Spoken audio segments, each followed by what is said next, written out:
ഈ ട്രംപിന് ഇന്നൊരു സന്തോഷമുള്ള ദിവസമാണ്. നിങ്ങൾക്കറിയാം, ബിസിനസ് വഞ്ചന കേസിൽ അമേരിക്കൻ പ്രസിഡന്റ് ഡൊണാൾഡ് ട്രംപിന് പിഴ വന്നിരുന്നു. ആ പിഴ ന്യൂയോർക്കിലെ സുപ്രീം കോടതി റദ്ദാക്കി എന്നുള്ളത് വളരെ പ്രധാനപ്പെട്ട ഒരു വിധി തന്നെയാണ്. സ്വത്തുക്കളുടെ മൂല്യം പെരുപ്പിച്ച് കാണിച്ചു എന്നതായിരുന്നു ട്രംപ് ചെയ്ത കുറ്റം. 2 മക്കൾക്കുമെതിരെ കീഴ്ക്കോടതി $500 ദശലക്ഷം പിഴ ചുമത്തിയിരുന്നത്. ആ വിധിയാണ് ഇപ്പോൾ റദ്ദാക്കിയിരിക്കുന്നത്. അമേരിക്കയിലെ ന്യൂജേഴ്സിയിൽ നിന്നും വിശദാംശങ്ങൾ നൽകാൻ മധു കൊട്ടാരക്കര തത്സമയം ചേരുന്നു. Madhu, good morning. എന്തായാലും ട്രംപിന് ലോട്ടറി പറയൂ.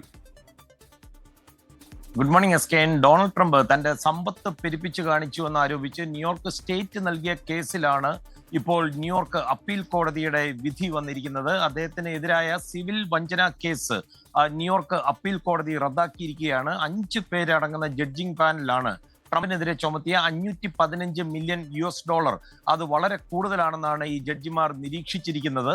ഇൻഷുറൻസ് കമ്പനികൾക്കും അതുപോലെ ഈ വായ്പാ സ്ഥാപനങ്ങൾക്കുമൊക്കെ നൽകിയ ഫൈനാൻഷ്യൽ സ്റ്റേറ്റ്മെന്റിൽ ട്രംപിന്റെ കമ്പനിയായ ട്രംപ് ഓർഗനൈസേഷൻ അവരുടെ ആസ്തി പെരുപ്പിച്ചു കാണിച്ചു എന്ന് ആരോപിച്ച് കഴിഞ്ഞ വർഷം ജഡ്ജ് ആർതർ യംഗ്റോൺ ആണ് ഈ കുറ്റം ചുമത്തി $55 മില്യൺ പിഴ ചുമത്തിയത്.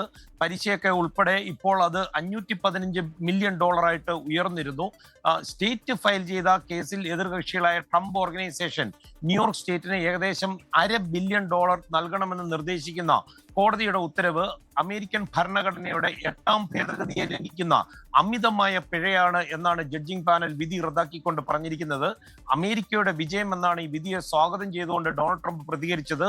താൻ അധികാരത്തിൽ വീണ്ടും വരുന്നത് തടയുവാനുള്ള ഒരു രാഷ്ട്രീയ പ്രേരിതമായ കേസായിരുന്നു ഇതെന്നും ട്രംപ് പറയുന്നു. ഈ ട്രംപിന് പിഴ ചുമത്തിയ ജഡ്ജ് നേരത്തെ ട്രംപിനോ മക്കൾക്കോ ട്രംപ് ഓർഗനൈസേഷന്റെ ഉയർന്ന അധികാര സ്ഥാനങ്ങളിൽ തുടരുവാൻ സാധിക്കില്ല എന്നും അന്ന് വിധി പ്രസ്താവിച്ചുകൊണ്ട് പറഞ്ഞിരുന്നു. ഓക്കെ, താങ്ക് യു മധു കൊട്ടാരക്കര. ലോകത്തെവിടെയായാലും ഏത് സമയത്തും 24 വാർത്തകളും ഓഗ്മെന്റഡ് റിയാലിറ്റി പാക്കേജുകളും എക്സ്പ്ലെയിനറുകളും വിശദമായി കാണാൻ ഞങ്ങളുടെ യൂട്യൂബ് ചാനൽ നിങ്ങൾക്ക് സബ്സ്ക്രൈബ് ചെയ്യാം.